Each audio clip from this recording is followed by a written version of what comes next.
Bonjour, je vais parler de l'épisode 17 de Arrow.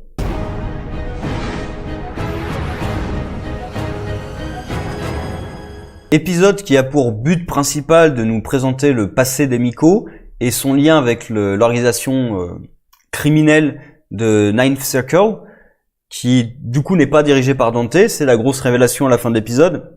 Parce que pendant tout l'épisode, il y a beaucoup de choses auxquelles je m'attendais. Par contre, la révélation qu'en fait Emiko ne travaille pas avec le cercle, mais dirige le cercle. Alors, apparemment, tout le monde n'est pas tout à fait content de cet état de fait, mais en tout cas, elle dirige le cercle. Peut-être pas dans les faits, mais en théorie. Ça, c'est la seule révélation qui m'a surpris, mais en même temps, qui pose des questionnements. Puisque rétrospectivement, on se dit que elle a quand même participé à l'arrestation des Longbow-Hunters et de Diaz. Mais si c'est elle qui dirige le cercle, les Longbow-Hunters, ils travaillaient en tout cas pour le cercle, et ils ont été envoyés à Diaz par Dante. Alors pourquoi est-ce qu'elle a participé à les arrêter? C'est pas clair du tout. Par contre, l'épisode semble répondre à ce que je pensais, c'est-à-dire, elle est venue à Star City pour enquêter sur sa mère, pas du tout pour s'approcher d'Oliver et compagnie, mais elle a profité de l'occasion. Voilà. Et là, dans cet épisode, je pense, elle profite de l'occasion, mais c'était pas son but du tout d'infiltrer le groupe.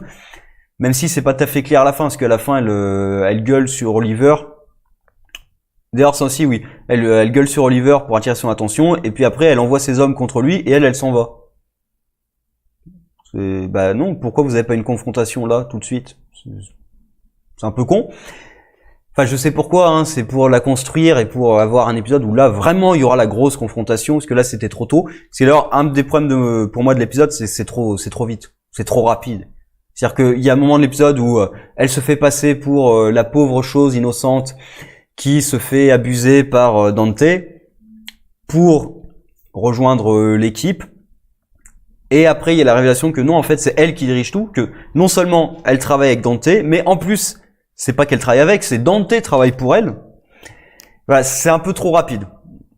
Je pense que ça aurait été plus intéressant de travailler ça sur vraiment plusieurs épisodes, d'avoir Emiko qui rejoint véritablement l'équipe et qui à la fin les trahit. Parce que là, la trahison, ouais, elle vous a rejoint pendant quoi, 3 minutes, 4 minutes. Donc la trahison, ouais, on la sent pas beaucoup parce que pendant tout le reste de la série, de la saison, elle était pas vraiment avec eux. Elle était en parallèle, mais elle était jamais vraiment avec eux. À la rigueur, il y a peut-être la trahison avec René, qui est celui qui s'était le plus rapproché d'elle, mais c'est rapide, hein, c'est vraiment très succinct quand elle lui balance la flèche explosive. En plus, elle vise par terre, elle vise pas sur lui, donc voilà. Et on voit qu'elle le trahit pas vraiment. C'est juste que depuis le début, elle a ses objectifs à elle. Parce que ça, c'est pas vraiment une trahison, c'est elle a ses objectifs à elle. Il s'avère que là, vos objectifs entrent en contradiction, mais voilà, à aucun moment elle vous a dit qu'elle travaillait pas pour le cercle, quoi. C'est dans cet épisode qu'elle dit, qu'elle essaie de faire croire à Oliver, en tout cas, que elle s'est fait un peu abuser par le cercle et que du coup, elle aimerait en sortir, mais elle peut pas. Et du coup, voilà, c'est dans cet épisode où elle essaie de lui faire croire ça et où elle lui dit que non, mais en fait, c'était des conneries et c'était pour te manipuler par opportunité. C'est ça, en plus, c'était pas un plan préparé, c'est vraiment par opportunité. Si Oliver l'avait pas approché, elle aurait pas essayé, en fait.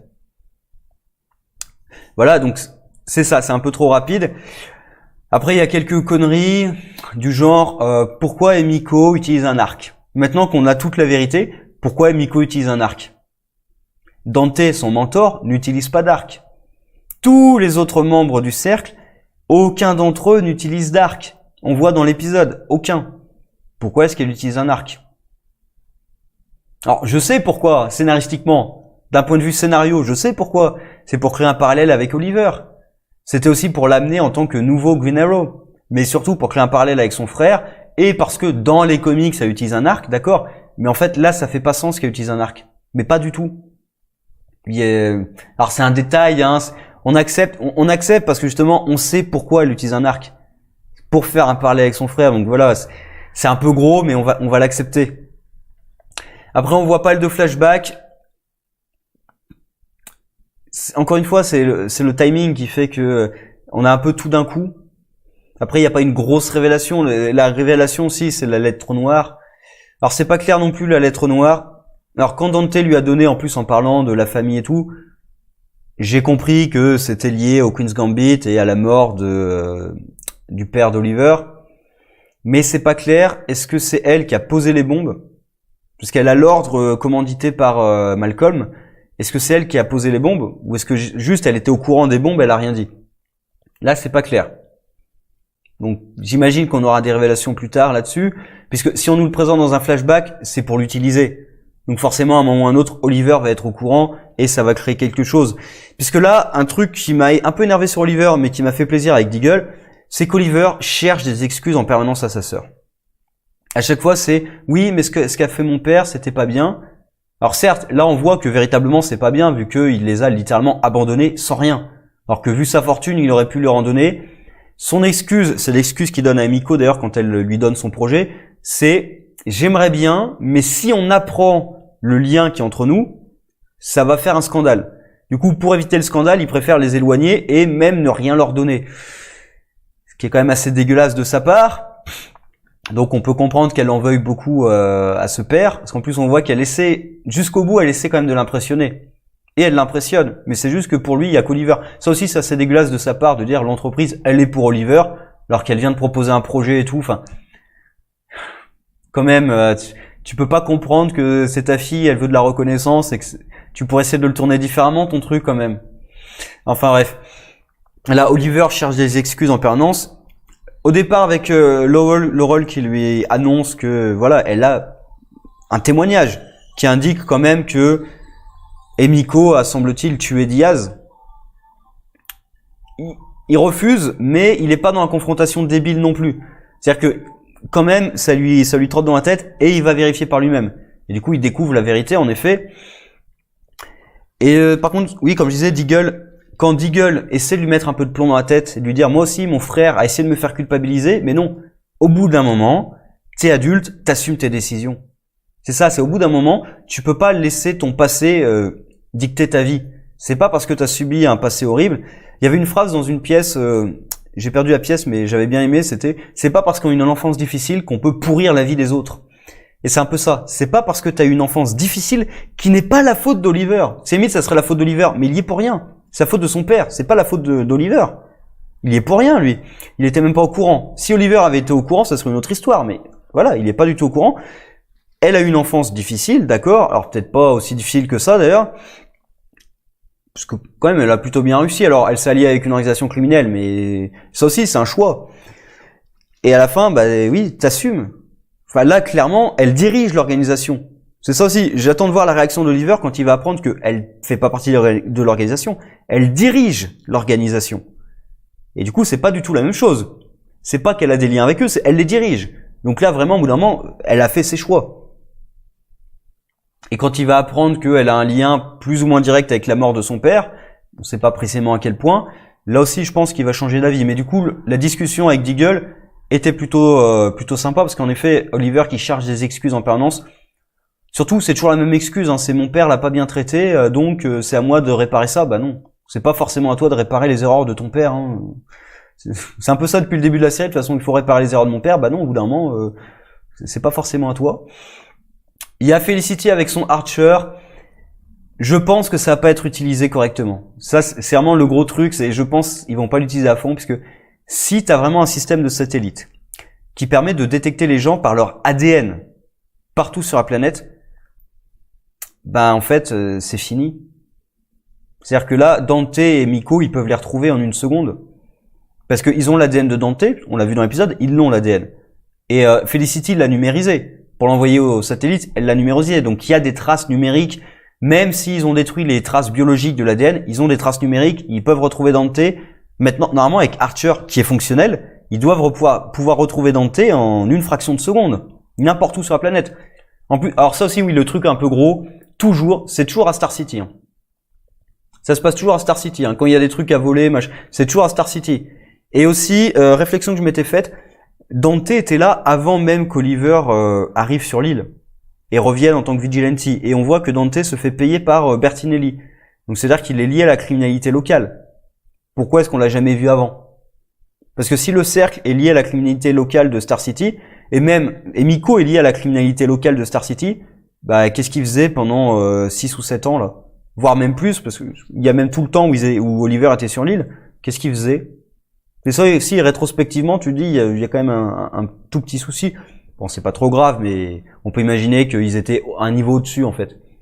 Mais pareil, quand Diaz a pris le contrôle de la ville, bah, pourquoi ils ont rien fait? Parce que Diaz était déjà en lien avec eux ou pas? Parce que Diaz, il voulait progresser dans l'échelon. Donc si Diaz, il était en lien avec le cercle, il n'avait pas de raison d'aller chercher une autre mafia dans une autre ville, en fait. Si vraiment il travaillait avec le cercle. Parce qu'apparemment, c'est vraiment l'organisation ultime. D'ailleurs, l'épisode participe aussi à diminuer la menace que représente l'organisation, puisque dans l'épisode, il y a 3 ou 4 confrontations avec Dante et l'organisation. Donc, ça participe vraiment à démystifier, à réduire leur dangerosité, parce que là, la première vraie confrontation avec eux, ils les retrouvent facilement et ils arrêtent leur plan.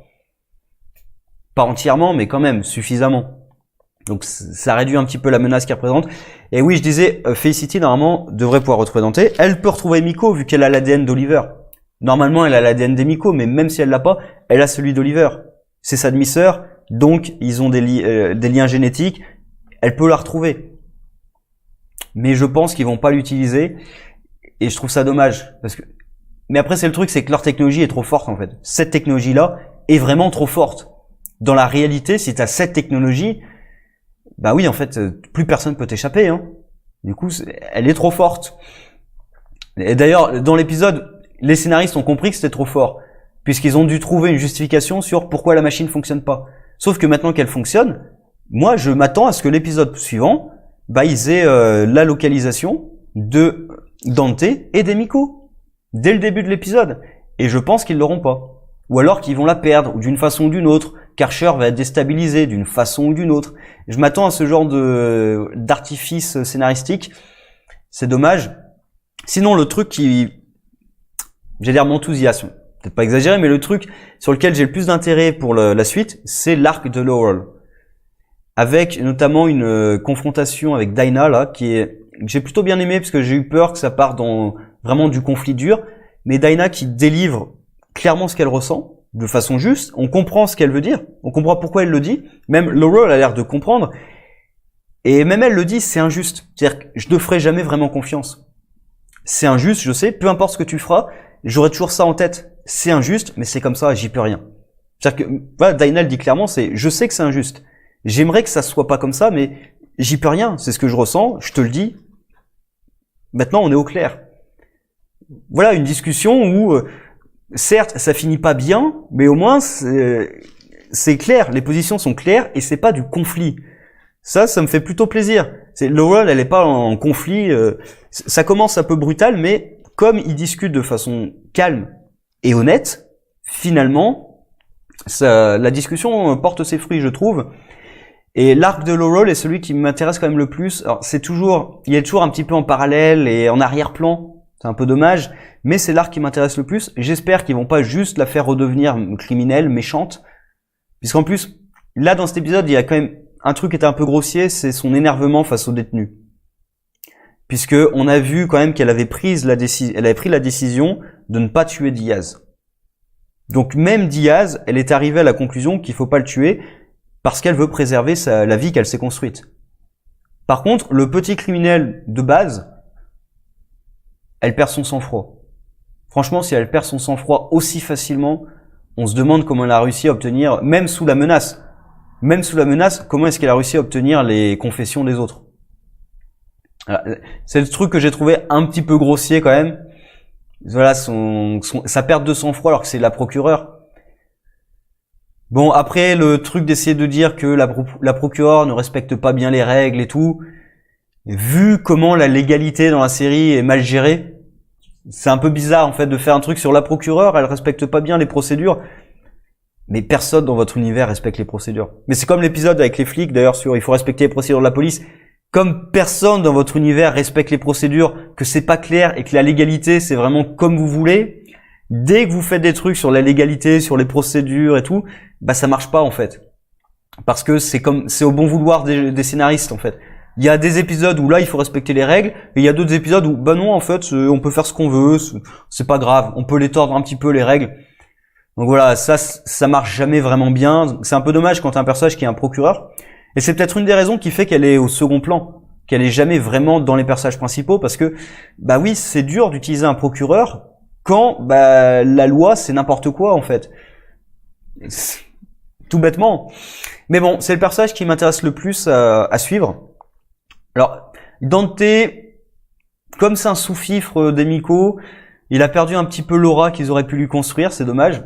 Parce qu'ils lui ont jamais vraiment construit le cercle, même pas Dante, le cercle, ils ont jamais vraiment construit une aura de menace pour moi. C'est-à-dire qu'avec Argus, on nous parlait de la corruption et tout, mais il y a jamais eu cette aura de menace. Et même un point essentiel, je ne sais jamais précisément ce que fait le cercle. Ils nous disent que c'est des banquiers pour des terroristes. Bon, là on a l'impression que c'est des vendeurs d'armes, puisqu'ils vont collecter des armes biologiques, là, bactériologiques. Je crois que c'est du gaz sarin de mémoire, hein, avec des drones, donc un moyen pour délivrer aussi le gaz. Donc c'est un test de système d'armement, donc certainement une arme qu'ils ont envie de vendre, pas d'utiliser eux-mêmes, ou alors ils commanditent des attentats. Ce qui, avec le Queen's Gambit, c'est peut-être une organisation qui se fait payer pour commettre des attentats. J'avoue, je suis pas tout à fait au clair sur leur organisation criminelle. Alors peut-être que c'est tous les trucs à la fois, hein. Peut-être qu'ils font tout en même temps. Voilà, j'avoue que c'est pas très clair. Et sur la menace qu'elle représente, ça aussi c'est pas clair. Parce que je trouve qu'ils l'ont mal préparé avec Argus. On n'a pas suffisamment senti quel était véritablement le niveau de menace de cette organisation. Et comme maintenant Felicity peut les retrouver n'importe où sur la planète, bah forcément une organisation criminelle que tu peux retrouver, que tu peux pister partout sur la planète en temps réel, bah elle est moins dangereuse, hein, forcément. C'est ça, c'est le niveau de dangerosité et de menace, toute cette aura-là, pour moi, est vraiment retombée comme un soufflet parce que, bah, voilà. Sur ce, au revoir.